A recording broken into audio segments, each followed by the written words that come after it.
Oke, halo teman-teman. Jadi kembali lagi. Jadi di part kali ini saya akan menjelaskan seri Simulink, pembelajaran Simulink kita. Kali ini terkait fault dan breaker otomatis.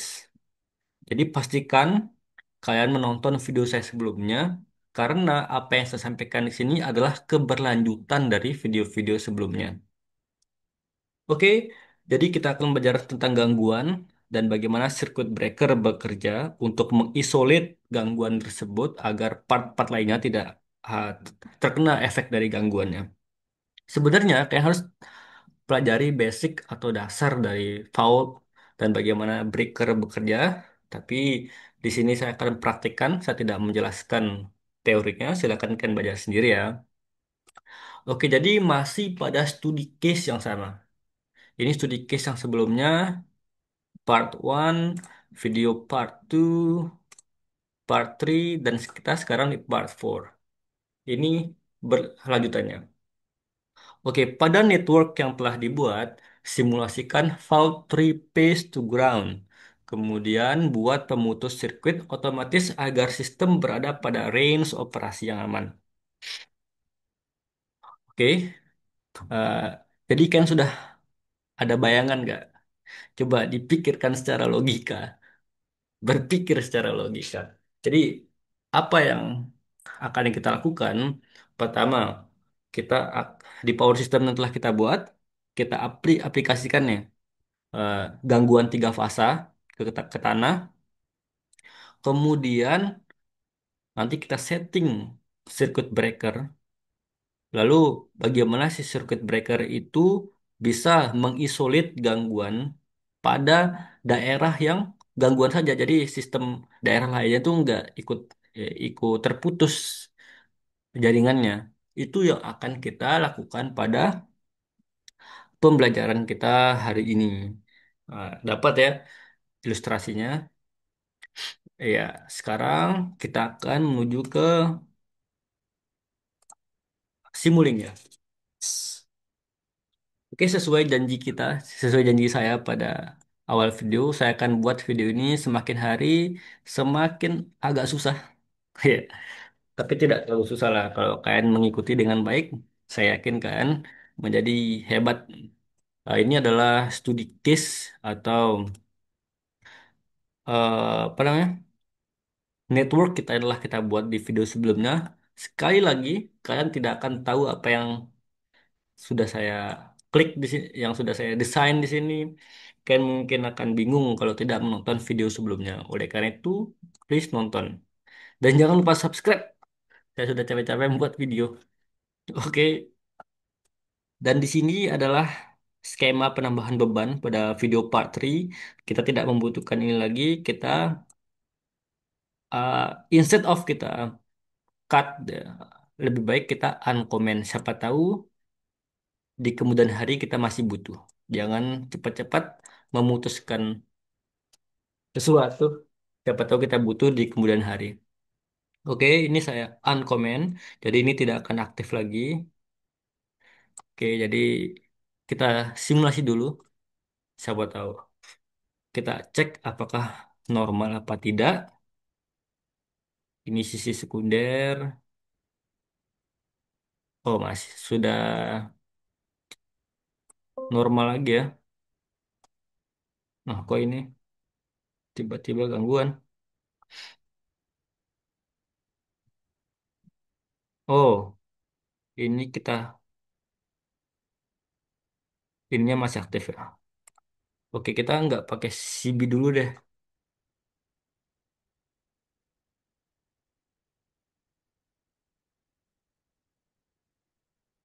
Oke,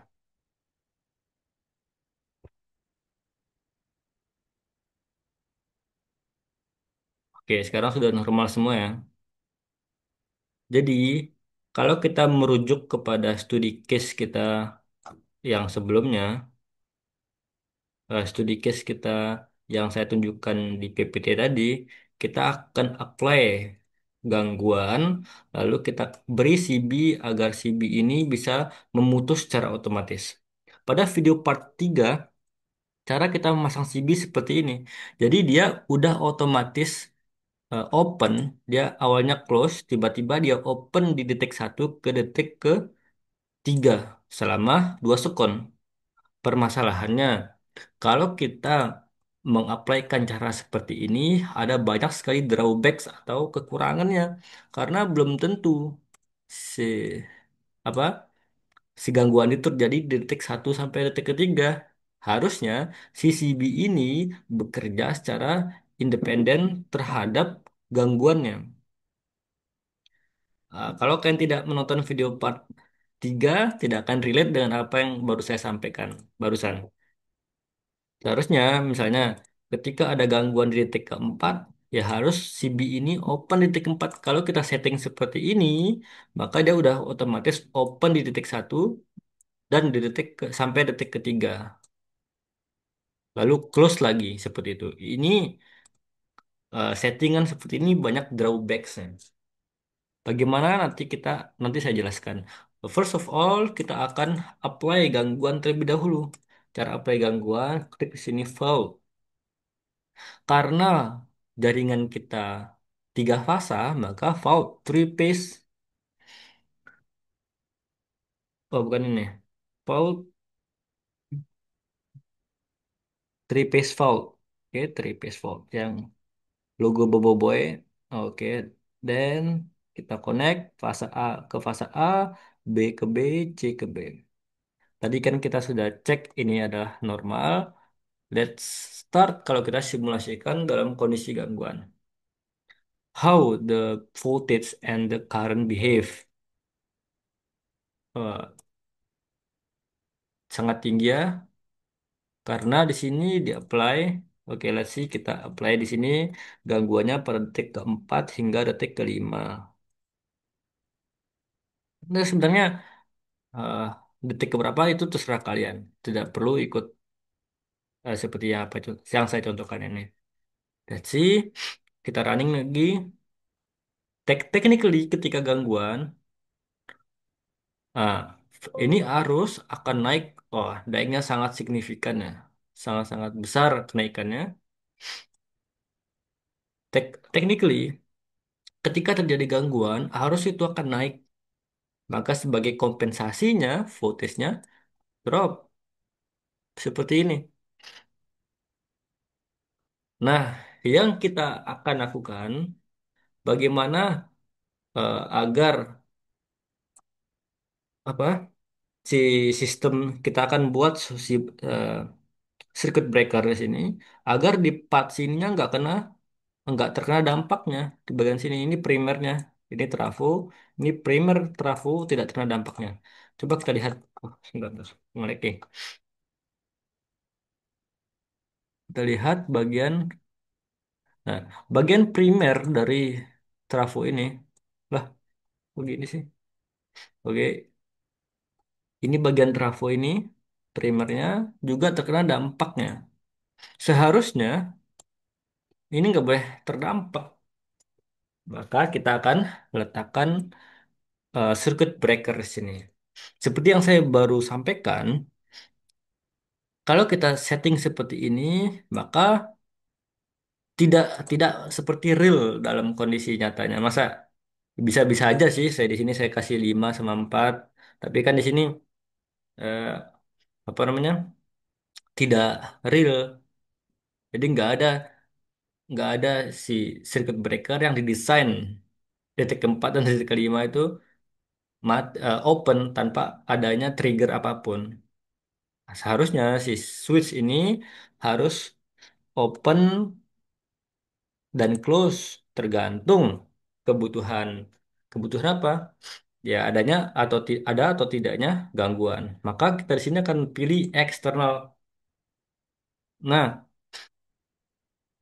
jadi kita akan pilih eksternal seperti ini. Santai saja. Di sini kita connect dulu. Nah, di sini saya kasih apa namanya?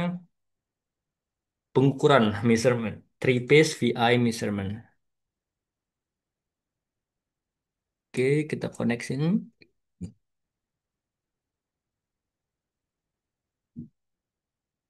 Oke, connect lagi, terkonek lagi. Di sini saya kasih scope, di sini saya kasih scope. Hmm, oke. Jadi eh, untuk menentukan bagaimana caranya, kita harus menentukan dulu logiknya, logik logik berpikirnya. Kan kita seperti ini.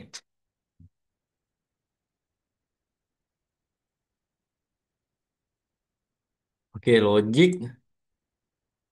logiknya seperti ini. Ini kan line, kemudian ini breaker, anggaplah breaker ya. Nah, ini load. Udah jelek banget. Nah, load. Kemudian ini petir. Oke. Ketika ketika si petir ini menyambar ke sini, maka voltage-nya kan drop, current-nya high. Kita setting dulu, tentukan dulu mau mau di value berapa, kita akan cut penambahan penambahan dari apa increase atau bahasa ilmiahnya current swell atau peningkatan lonjakan arus atau penurunan tegangannya. Dan di sini saya nggak mau tegangan itu turun hingga ke 300 misalnya. Nah ini eh, jadi kan sistemnya kan 400 RMS tuh di di di part apa di secondary ini 400 VRMS. Eh, kita mau kita akan cut tegangan tersebut turun nggak boleh misalnya 350 atau 300. Kemudian kita tidak membiarkan tegangannya itu ini tegangan normal tidak boleh turun hingga ke 300 dan tidak boleh lebih dari 400 misalnya. Pokoknya harus kita kasih dia bekerja di range 400 sampai 300 ini. Kalau kita ikuti standar IEEE, standar kerjanya adalah 1,05 per unit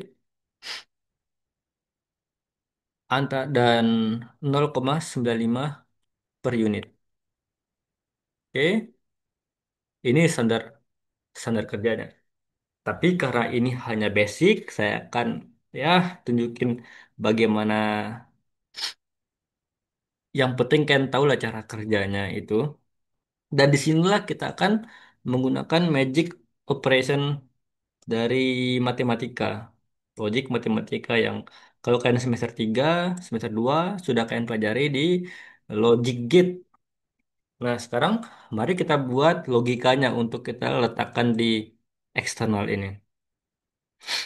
Sekarang kita mau tegangan di sini, tegangan tegangan si ini nggak boleh kurang ya daripada 300 dan tidak boleh lebih dari 400. Oke, sekarang kita kasih go to ini agar mempermudah saja. Kita call ya, misalnya V apa nih? V limit, V janganlah, putus lah. Ya udahlah V limit. Oke, lalu kita call apa yang kita label tadi from. Oke, sekarang kita panggil ini yang label ini. Di go to menuju ya from dari. Dan kita akan compare ini. Kita akan compare tidak boleh lebih dari 400 ya. Berarti kita kasih logiknya greater than. Greater than or equal. Oke. Tidak boleh lebih dari 400. Kita kasih konstan Nah, konstan ini adalah blok Simulink yang menyimpan value, yang menyimpan sebuah value angka ya. Kita 400, oke, 400 volt. Kemudian logik yang kedua, syarat yang kedua, hasil kita tadi itu tidak boleh lebih kurang atau seminimal-minimalnya 300 volt. Maka kita kasih logik di sini adalah apa ya? Lesser than enggak? Less than, less than, lebih kecil sama dengan konstan lagi, konstan 300. Oke, seret. Oke. Artinya jadi gini, logic greater than ini. Kalau ini memenuhi, oke, kalau 400 ini lebih besar daripada si V limit ini, maka dia akan ngasih satu di sini. Jadi dia akan ngasih 101 artinya on, nol artinya off. Jadi kita satu ini kita kasih sinyal ke sini, bro, buka bro, gitu. Kalau satu tuh. Kalau nol berarti dia tidak terjadi apa-apa. Dia tetap close seperti ini. Kalau dia benar kondisinya, dia akan kasih trigger, bro, open. Oke. Begitu juga ini. Begitu juga si apa syarat kita yang kedua ini. Jadi ini nggak boleh lebih kecil daripada 300. Oke, berarti ada dua ya. Berarti ada dua syarat ini. Jadi kalau benar, kalau misalnya si limit ini kurang dari 300, nanti dia dikasih sinyal satu. Bro, please open. Open circuitnya, kita akan isolate gitu. Maka karena ada dua ini, kita pakai logic dan atau or, and atau or. Pakai or karena maka kita kasih dia logic or. Kenapa logic or? Karena dia akan tetap bernilai satu. Misalnya yang di sini satu, di sini nol, maka outputnya tetap satu di sini. Kalau n, kalau n ya ini nggak terpenuhi, ini terpenuhi, dia hasilnya tetap nol. Maka dia akan selamanya eh, close circuitnya. Ini logik sederhana Pak teman-teman. Apalagi yang sudah ambil matkul gerbang logika, pasti sudah paham lah. Dan kalau nggak paham apa yang saya sampaikan barusan, pasti mengulang, ya. Oke, sekarang kita akan masukin ini ke sini. Nah, oke, kita akan masukin ke sini. Oke, sekarang kita cek lagi logiknya, ya. Cek lagi logiknya. Di sini, seandainya ini satu, se- kita kita gambar di sini saja. Kita gambar di Word saja, agar saya gampang coret-coret.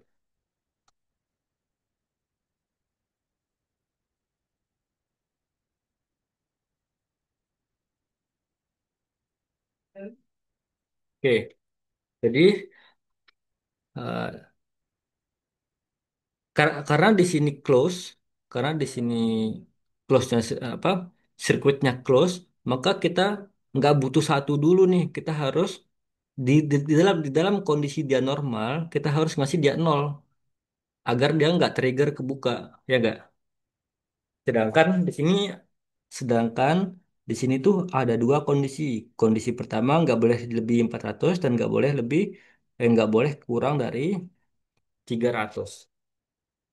Ketika dia normal, nah, ketika dia normal nih, 400 sampai sampai 300 tegangannya.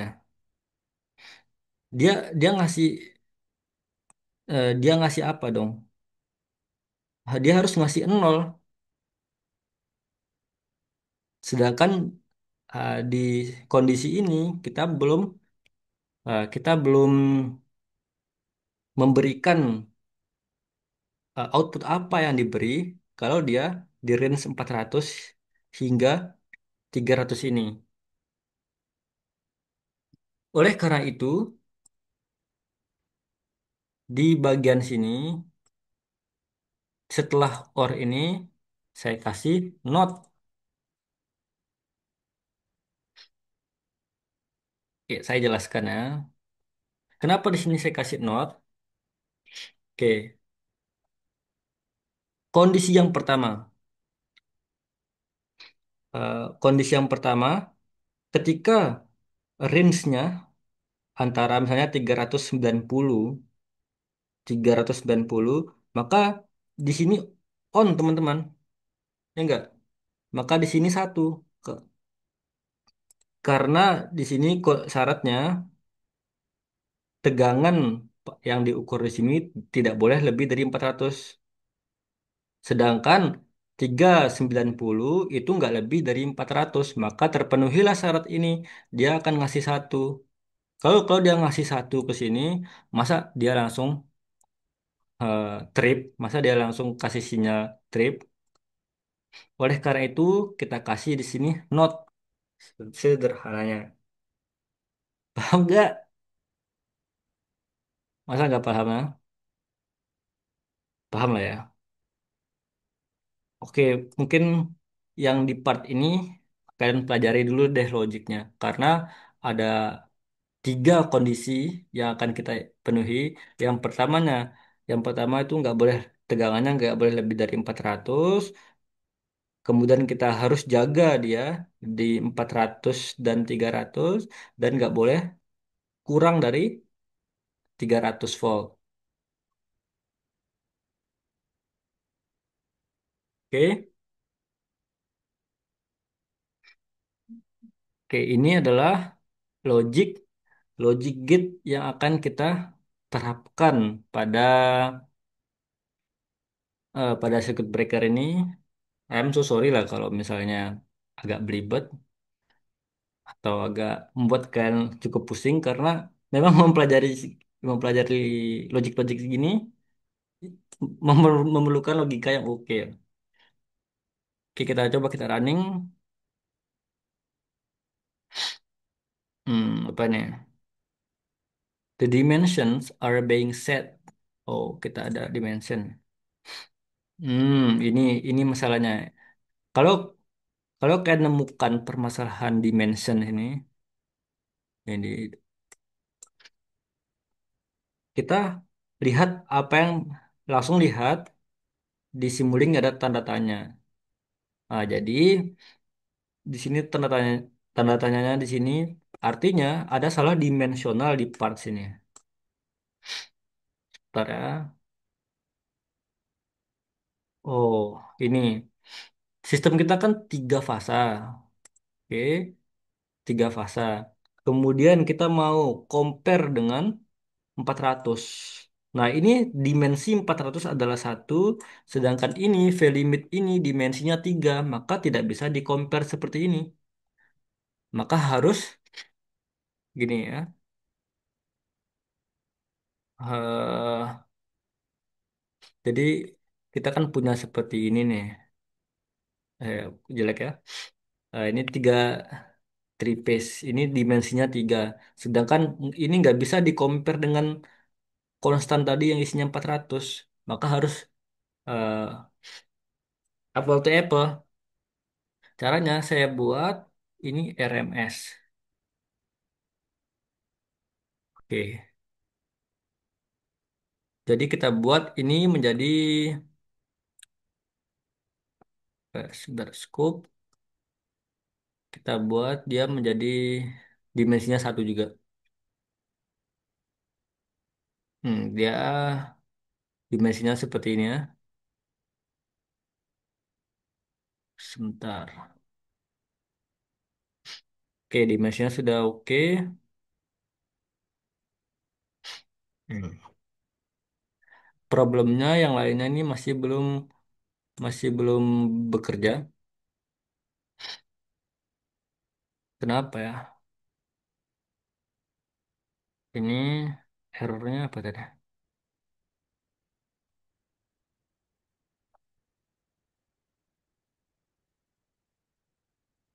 Cek lagi. Seperti yang saya bilang di video sebelumnya juga, tidak semua yang kita coba itu langsung oke. Kenapa ya? Masa kebalik sih?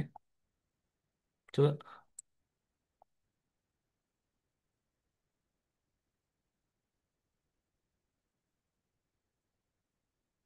Hmm.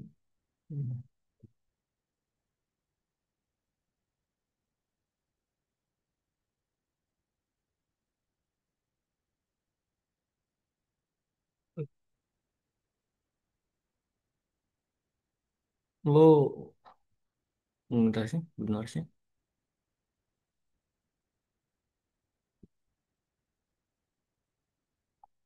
Ini pas satu fasa.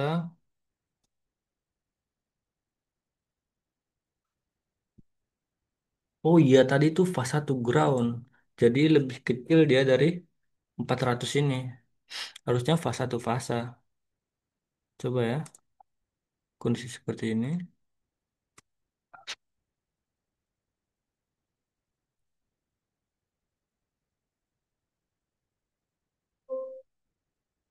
Nah, sudah berhasil teman-teman simulasi kita. Nah, ini adalah circuit breaker sederhana yang kita buat. Ya, meskipun sederhana, belum tentu kan juga mengerti apa yang barusan saya sampaikan. Jadi kita kita review, kita review, kita review. Jadi yang saya buat barusan adalah pertama kita apply, bentar. Oke, jadi yang baru saya sampaikan adalah kita apply fault gangguan tiga fasa ke tanah. Mau tiga fasa ke tanah kita centang nih A, B, C dan groundnya. Kalau mau dua fasa ke tanah A, B ke ground maka C-nya kita uncheck. Oke, ini tiga fasa ke tanah. Kemudian setelah itu kita akan membuat suatu circuit breaker. Jadi circuit breaker ini dia akan otomatis memutus pada saat gangguan itu diterapkan. Di sini 4 detik ke 5 detik. Jadi bagaimana kita desain? Jadi kita lihat perubahan dari tegangannya. Jadi karena ketika gangguan terjadi sangat sensitif terhadap variabel tegangan dan arus, ya kita bisa milih salah satunya. Di sini kan boleh pakai perspektif arus di sini, tapi saya menggunakan tegangan. Jadi di sini logiknya kita bandingin dulu output dari three phase ini, output yang kita buat ini, nanti kita akan bandingkan dia dengan stand atau sorry syarat-syaratnya. Yang pertama syaratnya tidak boleh lebih dari 400. Kemudian tidak boleh lebih dari sorry, tidak boleh kurang dari eh, 300 volt. Nanti kita ada dua kondisinya, maka dua kondisi ini kita menggunakan OR, logika OR. Saya berikan note di sini, kenapa saya berikan note? Agar pada kondisi yang normal di range 300 dan 400 dia tetap memberi sinyal nol di sini agar dia tidak men-trigger ini open. Oke, itu yang kita lakukan barusan. Kemudian kita bisa di sini kalau mau ini terlihat ruwet ya atau ribet, tidak estetik, kita bisa create subsystem. Nah, jadi lebih lebih rapi. Nah, ini adalah hasilnya. Kita lihat arus di sini. Jadi arusnya normal, kemudian ketika gangguan dia langsung suddenly shut. Ini terlihat dan naik sedikit karena ada lonjakan. Kemudian dia sesegera mungkin mengcut, mengisolasi jaringan ini. Begitu juga dengan tegangannya.